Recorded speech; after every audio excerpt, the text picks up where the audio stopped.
Bismillah, alhamdulillah, wa salatu wa salamu ala rasulillah. Assalamu alaikum wa rahmatullahi wa barakatuh. Chers frères et sœurs, dans cette nouvelle série de rappels, nous allons ensemble voir certaines notions fondamentales de la croyance musulmane, la aqida.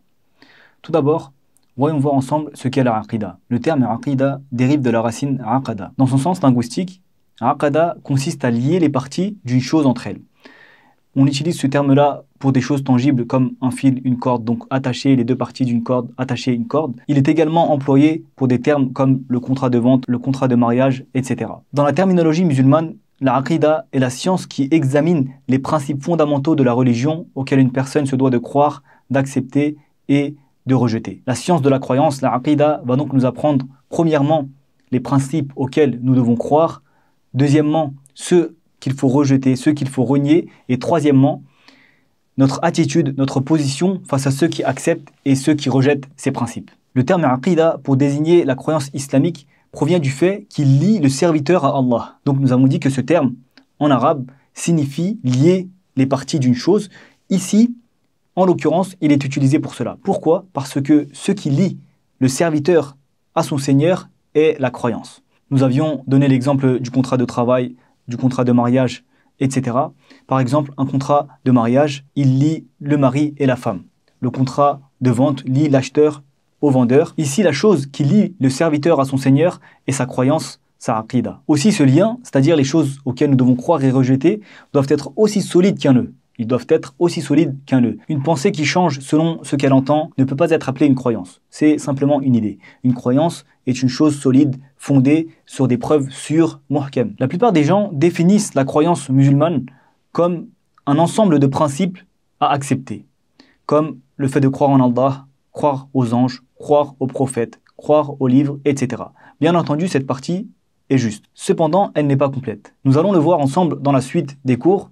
La croyance islamique se base sur deux points. Le premier étant la négation, le rejet, et le second, l'acceptation. Nous voyons aussi cela dans la parole de l'unicité. La parole de l'unicité avec laquelle nous entrons en islam. La ilaha illallah. La ilaha, il n'y a aucune divinité qui mérite l'adoration, donc c'est une négation. Nous rejetons certaines choses. Illallah, sauf Allah, excepté Allah. Donc ici, il y a une acceptation. Et pour que notre croyance soit authentique, soit celle qu'Allah tabaraka wa ta'ala souhaite, il faut que notre croyance soit basée sur ces deux points-là. Une négation, un rejet et une acceptation. Toute croyance qui n'est pas basée sur ces deux points-là est incorrecte. Accepter la vraie croyance implique de rejeter, de renier ceux qui n'acceptent pas ces principes. La preuve en est dans la parole d'Allah tabaraka wa ta'ala lorsqu'il dit قَدْ كَانَتْ لَكُمْ أُسْوَةٌ حَسَنَةٌ فِي إِبْرَاهِيمَ وَالَّذِينَ مَعَهُ إِذْ قَالُوا لِقَوْمِهِمْ إِنَّا بُرَآءُ مِنْكُمْ وَمِمَّا تَعْبُدُونَ مِنْ دُونِ اللَّهِ كَفَرْنَا بِكُمْ وَبَدَا بَيْنَنَا وَبَيْنَكُمُ الْعَدَاوَةُ وَالْبَغْضَاءُ أَبَدًا حَتَّى تُؤْمِنُوا بِاللَّهِ وَحْدَهُ. Et certes, vous avez un bel exemple. Allah Azza wa Jal dit au prophète Mohammed sallallahu alayhi wa sallam qu'il a un bel exemple à prendre. En qui ? En Ibrahim et en ceux qui étaient avec lui. Pourquoi il y a un bel exemple à prendre en Ibrahim et en ceux qui étaient avec lui ? Lorsqu'ils dirent à leur peuple Inna bura'a'u minkum wa mimma ta'buduna min dunillah. Nous désavouons de vous et de ceux que vous adorez en dehors d'Allah. Kafarna bikum. Nous croyons en votre mécréance. Nous croyons au fait que vous n'êtes pas sur l'islam, sur la religion d'Allah tabaraka wa ta'ala. Wa bada baynana wa baynakum al-adawatu wal-baghda'u abadan hatta tu'minu billahi wahda. Et entre vous et nous, une inimitié et une haine sont à jamais déclarées entre vous et nous jusqu'à ce que vous croyiez en Allah seul. Allah, exalté soit-il, dit au prophète Mohammed sallallahu alayhi wa sallam de prendre Ibrahim alayhi salam et ceux qui étaient avec lui comme exemple. Quel est cet exemple-là ? C'est de se désavouer, de renier les associateurs et ceux qu'ils adorent en dehors d'Allah tabaraka wa ta'ala. Nous avons vu ensemble la définition de la aqida, de la croyance islamique, de la croyance musulmane. Voyons voir ensemble la méthode à suivre en matière de croyance. Étant donné que l'erreur dans la croyance, dans la aqida, peut mener au kufr, à la mécréance, c'est-à-dire à l'enfer, il faut prêter une attention maximale à ces sujets-là. Il faut rechercher, il faut faire des efforts pour apprendre la croyance authentique que souhaite Allah tabaraka wa ta'ala. Pour cela, voyons voir ensemble la méthode qu'il faut adopter. Allah, exalté soit-il, nous enseigne que en matière de croyance, il faut se baser sur 3 points. Premièrement, il faut que nos sources soient basées sur le Coran, le livre d'Allah qui est la source de la guidée. Dans le verset 3 de la sourate Al-A'raf, Allah exalté soit-il nous dit « Ittabi'u ma unzila ilaykum min rabbikum wa la tattabi'u min dunihi awliya » Suivez ce qui vous a été descendu de votre Seigneur et ne suivez pas d'autres alliés en dehors de lui. Dans ce verset, nous voyons qu'Allah tabaraka wa ta'ala nous ordonne de suivre ce qui a été descendu de sa part, c'est-à-dire le livre d'Allah tabaraka wa ta'ala, le Coran. Et ici, nous remarquons que Allah exalté soit-il n'a pas fait d'exception. C'est-à-dire qu'il faut suivre dans tous les sujets le livre d'Allah tabaraka wa ta'ala, en matière de comportement, de relations sociales, de jurisprudence, et ici, en l'occurrence, ce qui est notre sujet en matière de croyance. Donc, premièrement, il faut que notre croyance soit basée sur le Coran. Dans le premier verset de la sourate Hud, Allah exalté soit-il nous dit « Alif Lam Ra » Kitabun uhkimat ayatuhu thumma fussilat min ladun hakim khabir. Alif Lam Ra, voici un livre dont les versets sont fermes et bien établis, puis détaillés par le sage et le bien informé. Donc, ce livre comporte des versets qui sont clairs, qui sont fermes et bien détaillés. Qui est-ce qui détaille ces versets? C'est Allah tabaraka wa ta'ala qui est le sage. Donc, chaque jugement qu'il descend est fait sur une sagesse, est ce qui est le plus adapté à l'être humain. Et ces versets sont expliqués par qui?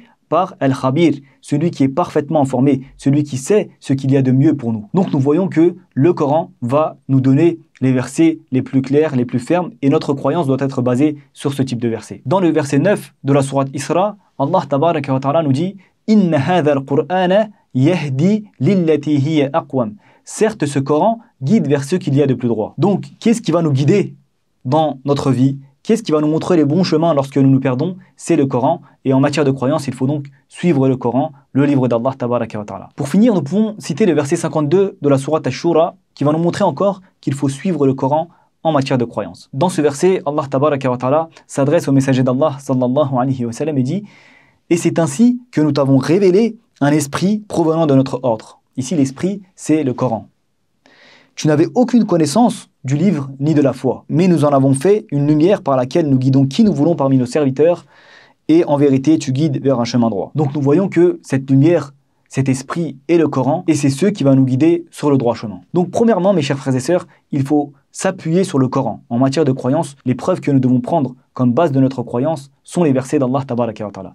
Deuxièmement, la sunna qui explique le Coran. La sunna du messager d'Allah sallallahu alayhi wa sallam, qui sont les paroles et les actes du messager d'Allah sallallahu alayhi wa sallam. Le prophète Muhammad sallallahu alayhi wa sallam est celui qui va le mieux nous expliquer les versets d'Allah tabaraka wa ta'ala. Et c'est d'ailleurs pour cela que le messager d'Allah sallallahu alayhi wa sallam a été envoyé. Dans le verset 44 de la sourate An-Nahl, Allah tabaraka wa ta'ala nous dit « Wa anzalna ilayka adh-dhikra litubayyina lin-nasi ma nuzila ilayhim » Et vers toi, nous avons fait descendre le Coran pour que tu exposes aux gens ce que l'on a fait descendre pour eux. Pourquoi le messager d'Allah sallallahu alayhi wa sallam a été envoyé? Pour exposer aux gens, c'est-à-dire à nous, les versets d'Allah tabaraka wa ta'ala. Et dans les versets 64 de la même sourate, il dit « Wa ma anzalna alayka al-kitaba illa litubayyina lahum alladhi ikhtalafu fihi » Et nous n'avons fait descendre sur toi le livre qu'afin que tu leur montres clairement le motif de leur dissension. Donc pourquoi le messager d'Allah sallallahu alayhi wa sallam a été envoyé? Premièrement, pour exposer aux gens ce qui a été descendu pour eux, c'est-à-dire le Coran, les versets d'Allah tabaraka wa ta'ala. Deuxièmement, pour montrer aux gens clairement le motif de leur dissension. Donc comment est-ce que nous allons comprendre les versets d'Allah tabaraka wa ta'ala? Par le biais du messager d'Allah sallallahu alayhi wa sallam. Premièrement, notre croyance doit être basée sur le Coran. Deuxièmement, la sunna.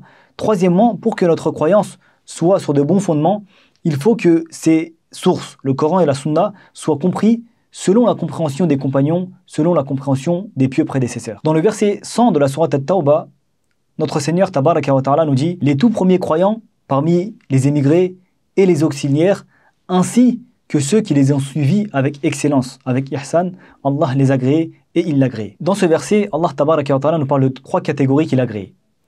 Premièrement, les muhajirun, les émigrés. Deuxièmement, les auxiliaires, al-ansar. Et troisièmement, ceux qui les ont suivis avec ihsan, avec excellence. Qu'est-ce que le suivi avec ihsan? C'est suivre de la même façon. Suivre leur chemin sans y apporter aucune modification. Ni ajouter quelque chose, ni diminuer quelque chose. Les suivre pas à pas comme si nous les voyions. Aussi, dans la sourate Al-Baqarah, Allah tabaraka wa ta'ala nous dit que notre croyance doit être comme celle des compagnons. فَإِنْ آمَنُوا بِمِثْلِ مَا آمَنْتُمْ بِهِ فَقَدْ اهْتَدَوْا.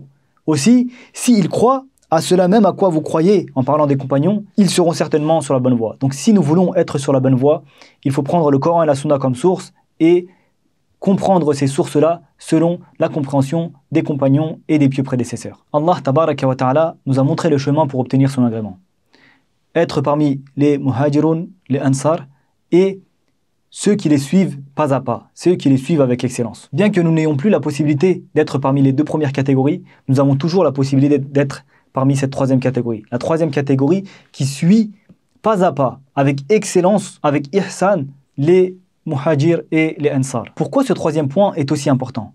Parce que chaque personne a une compréhension différente. La compréhension est propre à chaque individu. Il y a autant d'interprétations que de personnes. Chaque personne comprendra ses sources d'une façon différente, donc il faut qu'il y ait un critère commun. Il faut qu'il y ait un critère commun, et ce critère commun a été fixé par Allah tabaraka wa ta'ala comme étant les compagnons. Regardez de nos jours, bien que tous les groupes se réfèrent aux mêmes sources, vous voyez qu'il y a énormément de divergences, il y a énormément de groupes différents qui pensent d'une façon différente. Et la raison à cela, c'est que chacun prend des critères de compréhension différents. Donnons certains exemples.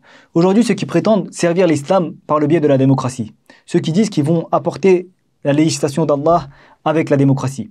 Lorsque vous leur dites que ce système-là, la démocratie, ce moyen-là est un moyen qui n'est pas accepté par Allah tabaraka wa ta'ala, il revient à prendre un attribut d'Allah, un attribut exclusif d'Allah et le donner au peuple. Lorsque vous leur expliquez cela, ils ne vous apportent pas des preuves de la Bible, ils ne vous apportent pas des preuves de la Torah. Ils vous ramènent des versets du Coran, ils vous ramènent des paroles du messager d'Allah sallallahu alayhi wa sallam pour soutenir leur thèse. Ils vous disent que Youssouf alayhi salam a été vizir dans un gouvernement qui n'était pas islamique et selon cela, nous pouvons être ministres, nous pouvons entrer dans des gouvernements qui ne sont pas musulmans. De même, ceux qui adorent les tombeaux, ceux qui adorent les mausolées, ceux qui invoquent autre qu'Allah tabaraka wa ta'ala, lorsque vous leur dites que ceci revient à donner un attribut d'Allah, un attribut exclusif d'Allah à autre que lui, ils ne vous apportent pas des versets de la Bible, ils ne vous apportent pas des versets ou des thèses d'autres idéologies. Ils essayent de soutenir leur thèse avec le Coran et la Sunna. Nous ne disons pas que les thèses qu'ils apportent pour soutenir cette fausse idéologie, leur fausse idéologie, sont justes, sont valables. Non, c'est pas ce qu'on veut dire.